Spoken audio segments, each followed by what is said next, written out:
Don Collier as the High Roller, still alive and well. Don Collier was born on October 17, 1928, in Santa Monica, California. At age 65, he appeared in Tombstone as the High Roller, a cold-blooded, experienced gambler who watches the bloody chaos of the West from the sidelines. Though his role was brief, Collier's performance left a lasting impression. A man tempered by experience, silently witnessing the brutality of his time, just as his own tumultuous life off-screen. Collier grew up during the harsh years of the Great Depression, when poverty engulfed his family and community. As a young man, he worked tirelessly at various jobs, including lumberjack, sailor, surveyor, struggling to make ends meet.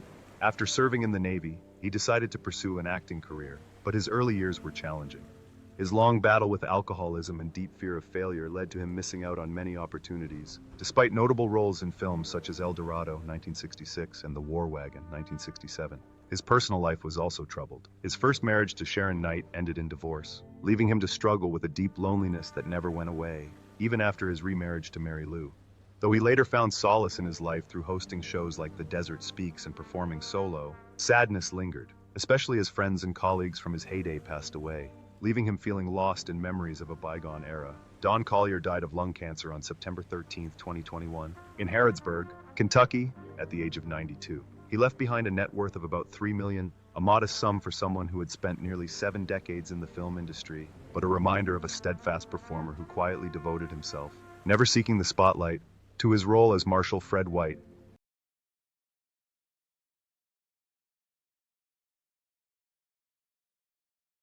Michael Biehn as Johnny Ringo. Michael Biehn, born July 31, 1956 in Anniston, Alabama, is an actor who made a strong impression with his role as Johnny Ringo, a cold, philosophical assassin, in the film Tombstone, 1993, when he was 37 years old. This role, with its tense confrontations with Val Kilmer's Doc Holliday, helped Biehn solidify his image as a smart, dangerous villain who was also deeply lonely. Behind the scenes, Biehn's life was no less turbulent. He grew up in a broken home following his parents' divorce and developed a complex inner world from a young age, yearning for recognition but often avoiding the glitz and glamour of Hollywood. Although he rose to fame with iconic roles in The Terminator, 1984, and Aliens, 1986, his career quickly declined due to unfortunate career choices and an outspoken personality that did not endear him to the film industry. At the same time, alcoholism wreaked havoc on Bihn's personal life, contributing to the bitter end of his first 2 marriages and leaving a deep rift with his children from those relationships. Biehn suffered his greatest tragedy around 2008, when he suffered a stroke and underwent dangerous open-heart surgery. The incident devastated him both physically and mentally, but it also marked a turning point in his recovery. Since then, along with his third wife Jennifer Blanc and son Dashiell, Biehn has led a quieter life, focusing on independent film projects and inspiring young actors with his own life story. As of 2025, Michael Biehn is 69 years old. He is still alive, continuing to take small roles in art house films and occasionally teaching acting. His net worth is estimated at $8 million, largely from his SAG pension and genuine creative endeavors, befitting an artist who has bravely faced both the spotlight and the shadows of life. Bill Paxton as Morgan Earp. Bill Paxton was born on May 17, 1955 in Fort Worth, Texas. At 38 years old, Paxton plays Morgan Earp, the youngest of the Earp family, an upright and optimistic gunfighter forced to face inevitable tragedy amid the bloodshed of the West. Like his character, Paxton is a man of energy who often battles adversity silently. Paxton's childhood was marked by instability. His family moved frequently due to financial difficulties, leaving young Bill with a persistent sense of insecurity. That loneliness and upheaval fueled a fierce desire to prove himself, but his path to success was far from easy. Before he found acclaim for films like Apollo 13 and Twister, Paxton was constantly rejected, struggling with supporting roles, from an anonymous thug in The Terminator to a panicked soldier in Aliens, as he fought for his place in Hollywood. At home, life wasn't always as peaceful as it seemed. Despite finding love with his childhood sweetheart Louise Newberry and raising 2 children, James and Lydia, Paxton struggled with the pressures of balancing family and the demands of his career. The long years away from home, the pressure of living in the public eye, and the anxiety of being boxed in weighed heavily on him. He often confessed to a fear of stagnation, worrying that each victory might be his last. Tragedy struck late in his life. Heart problems caused by childhood rheumatic fever forced Paxton to undergo surgery in 2017. Complications from the first surgery led to a second surgery, and just 10 days later, on February 25, 2017, Paxton died suddenly of a stroke at the age of 61. His ashes were interred at Forest Lawn Memorial Park. He left behind an estate worth an estimated $25 million, a fitting sum for a distinguished but always modest career. Charlton Heston as Henry Hooker. Charlton Heston was born on October 4, 1923 in Illinois. At age 70, he appeared in Tombstone as Henry Hooker, a seasoned and principled rancher who quietly assisted Sheriff Wyatt Earp and his men in their fight for justice in the lawless West. Although Heston had few lines, his presence brought a moral weight and a respectful strength that audiences would never forget. However, behind that majestic image was a life filled with pain. Heston's childhood, marred by the Great Depression, his parents' divorce, and abject poverty, left a lasting scar on his psyche. As a child, he struggled with his mother and stepfather in the backwoods of Michigan, where hunger and isolation went hand in hand. That wound never fully healed, even as Heston became a star with his iconic roles in The Ten Commandments and Ben-Hur.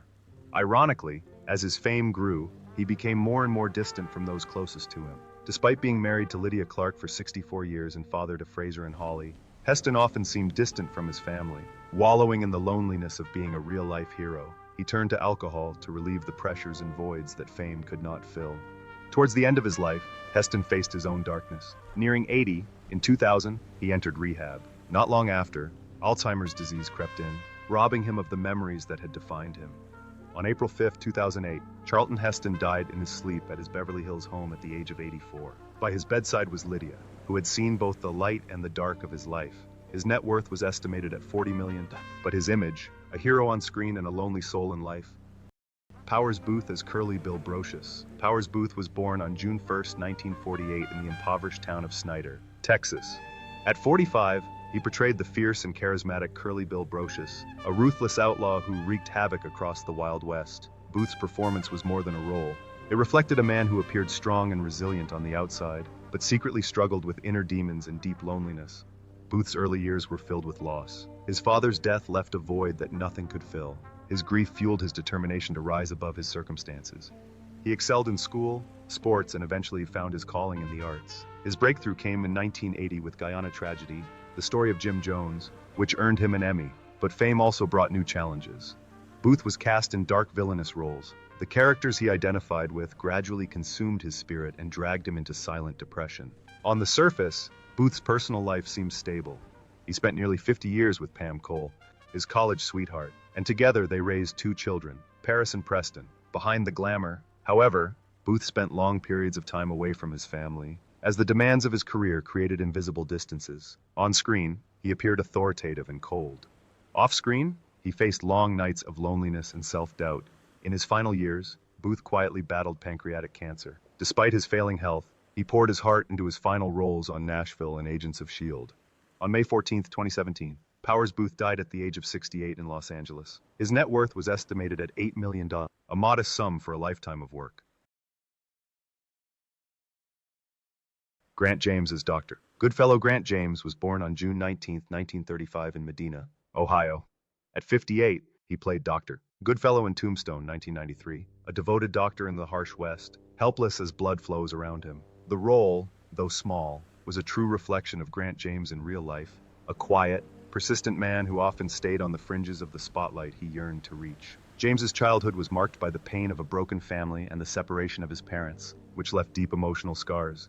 That childhood trauma fueled a lifelong desire for recognition and love. Despite contributing to major projects like Walker, Texas Ranger, and being recognized as a leading voice actor in the Dallas anime community, James remained quietly behind the scenes, a respected talent but never a household name. The constant struggle to find steady work, periods of unemployment, and the pressure to provide weighed heavily on him, often leaving him with low self-esteem.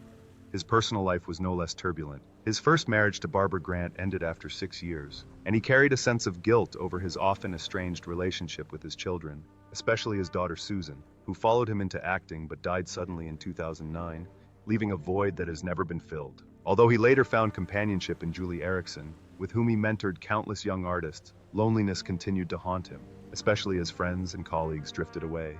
Towards the end of his life, James's health declined. He lived quietly in Spokane, Washington, occasionally working on new projects, but spending most of his time reflecting on the past. Grant James passed away on November 23, 2022, at the age of 87. His net worth is estimated at around $2 million, a modest figure given his more than half a century of dedication, but his true legacy lives on in the passion he shared with his successors.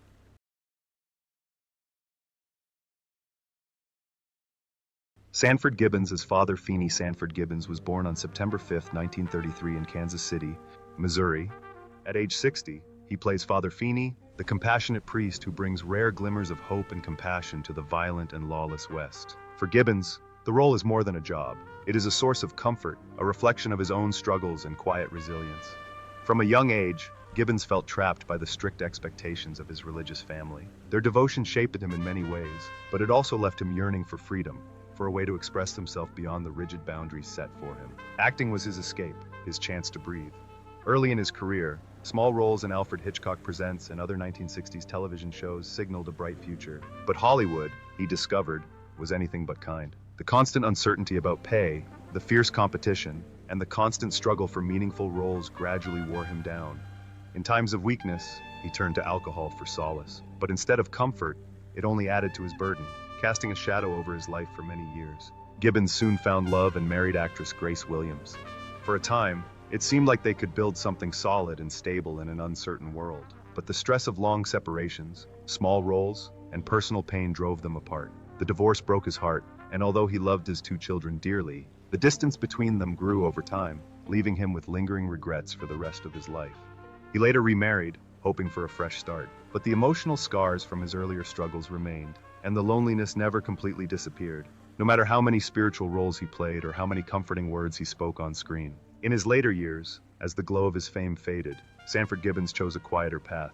He settled in Arizona, where he wrote, shared his knowledge through acting classes, and spent his days reflecting on the dreams he pursued, the triumphs he achieved, and the dreams he missed. On December 29, 2018, at the age of 85, Gibbons died of a heart attack at his home in Phoenix. His fortune, estimated at $1 million, was modest by Hollywood standards.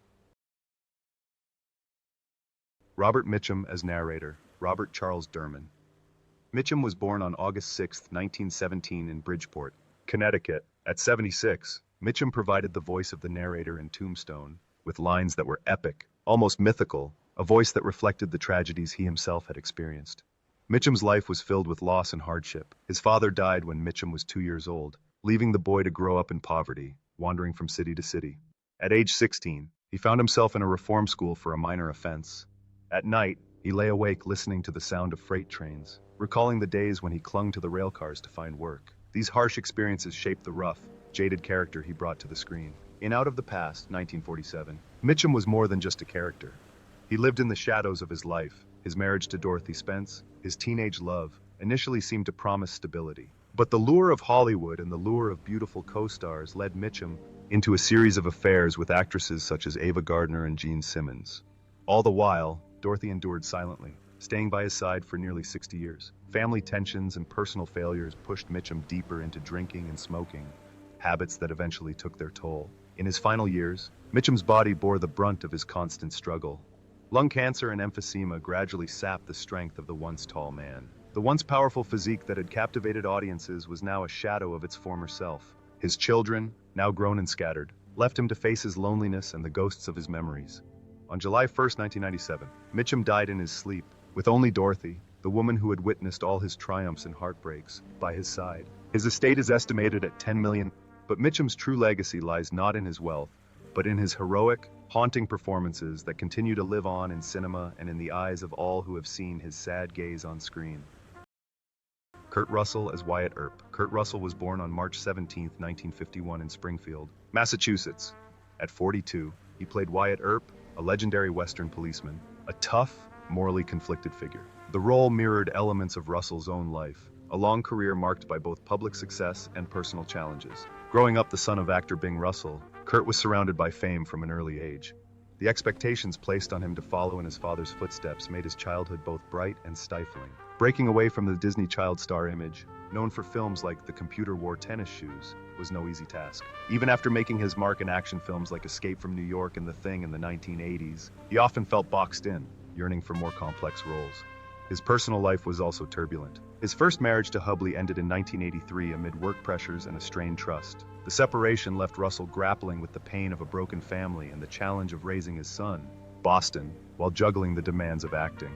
The death of his father in 2003, a man who had been his greatest inspiration, forced Russell into a period of quiet reflection on his priorities, his legacy and his place in both family and film. Despite the pain, Russell found lasting love with Goldie Hawn. Together they built the blended family of 4 children and a warm home. even as he dealt with the pressures of public fatherhood.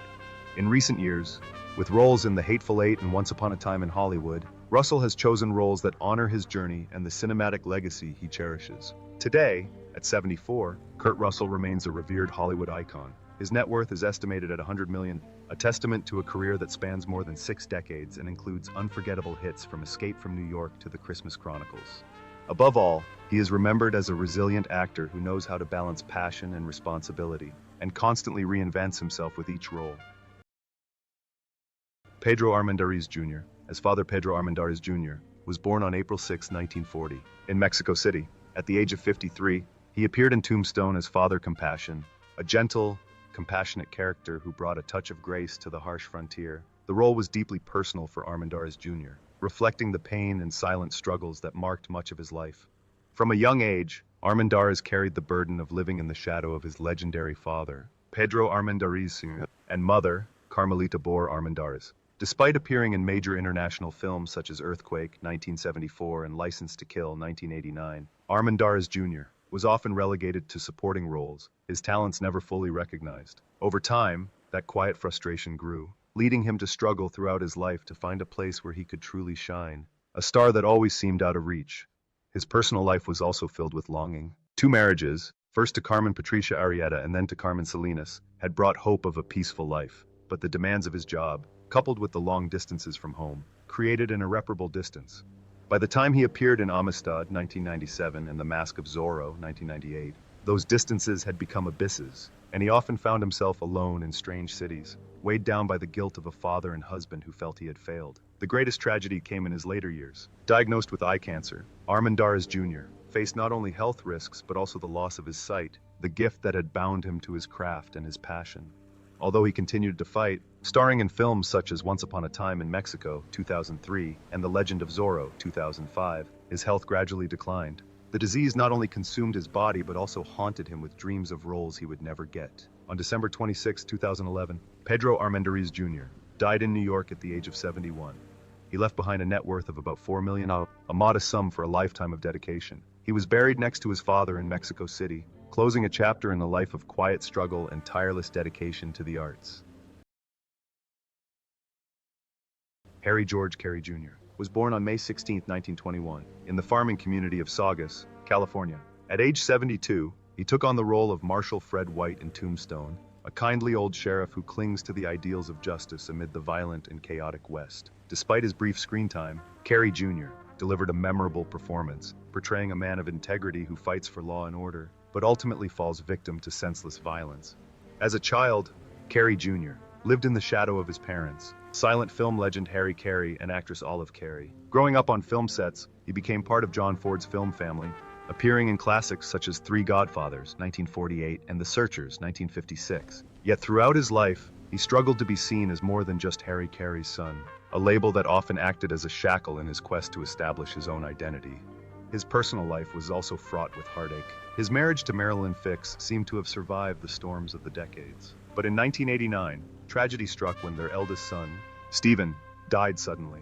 The loss changed Carey Jr., pulling him inward and away from the stage and screen that had once been his lifeblood. Even in later roles, like 1985's Mask and 1990's Back to the Future Part 3, his eyes reflected an unmistakable sadness. In his final years, Carey Jr. found himself surrounded by memories. His old Western friends, John Wayne, Ben Johnson, John Ford, were all gone. Hollywood had changed, becoming a place where he no longer felt at home. On December 27, 2012, Carey Jr. passed away quietly at a hospital in Santa Barbara at the age of 91. His ashes were interred at Westwood Village Memorial Park. With a net worth of approximately $5 million, his greatest legacy remains his unwavering dedication to cinema and the ideals he so often portrayed on screen. Val Kilmer as Doc Holliday. Val Kilmer was born on December 31, 1959 in Los Angeles. At 33, he captivated audiences with his portrayal of Doc Holliday, a legendary gunslinger struggling with death and loss. The role was more than just a performance. It mirrored Kilmer's own tumultuous journey through fame, heartbreak, and resilience. Grief has been with Kilmer since childhood. As a child, he lost his younger brother Wesley in a drowning accident, a tragedy that left deep scars. That grief shaped Kilmer's sensitivity and depth, but also made him reserved and quietly lonely. He quickly rose to fame in Hollywood with impressive roles such as Iceman in Top Gun, 1986, and Jim Morrison in The Doors, 1991. However, behind the spotlight, Kilmer continued to struggle to assert himself and escape the shadow of his previous roles. His marriage to actress Joanne Whalley, once a beacon of light during a turbulent time, ended in 1996. Rumors of on-set tension, professional conflicts, and doubts about their fidelity to each other caused a rift in their relationship. And the split left Kilmer struggling with depression and growing distant from his children and from himself. His career was further challenged by conflicts with directors and co-stars on films such as The Island of Dr. Moreau and Batman Forever, which earned him a reputation as unapproachable, despite his undeniable talent. Kilmer's biggest battle came in 2015, when he was diagnosed with throat cancer. The disease robbed him of his signature deep voice, leading to painful surgeries, chemotherapy, and a life with a tracheostomy tube. Although he made a stirring comeback as Iceman in Top Gun, Maverick, 2022, his final years were marked by a quiet and courageous battle against illness and loneliness. On April 1, 2025, Val Kilmer passed away at the age of 65, ending a life of both glory and pain. He left behind an estimated net worth of $25 million, much of it from iconic roles that continue to inspire. Kilmer's legacy remains a testament to his passion for art and the high price of pursuing it with unwavering dedication.